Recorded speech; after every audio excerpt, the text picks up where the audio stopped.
Des centaines de personnes, fans et membres de la famille de Claude François, ont assisté, samedi après-midi 10 mars à Paris, à une messe pour le 40e anniversaire de la disparition du chanteur, a constaté un journaliste de l'AFP.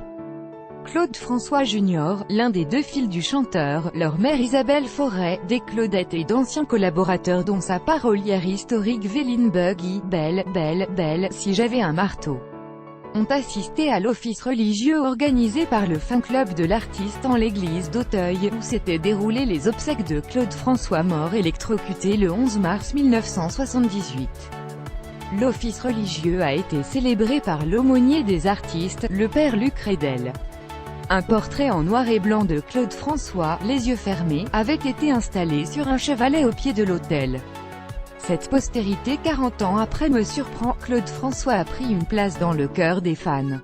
C'est très touchant. La du répertoire fait que toutes les générations sont concernées, a confié Claude François Jr. à la fin de la messe. Ce n'est pas un prix Nobel mais quelqu'un qui a fait du bien à des gens. Ça en dit long sur la fonction d'artiste de divertissement dans cette société, a-t-il ajouté, devant la presse. Pour Didier Barbelivien qui a assisté aussi à la messe, cette postérité est méritée. Claude François avait une avance sur son temps. Il a été moderne avant les modernes. 80% de sa discographie a encore un son actuel. À l'issue de la cérémonie, une partie de l'assistance donc des Claudettes a repris en chœur Jardin dans mon cœur, 1971, une des 360 chansons de Claude François enregistrées pendant les 16 ans de sa carrière fulgurante, de 1962 à 1978.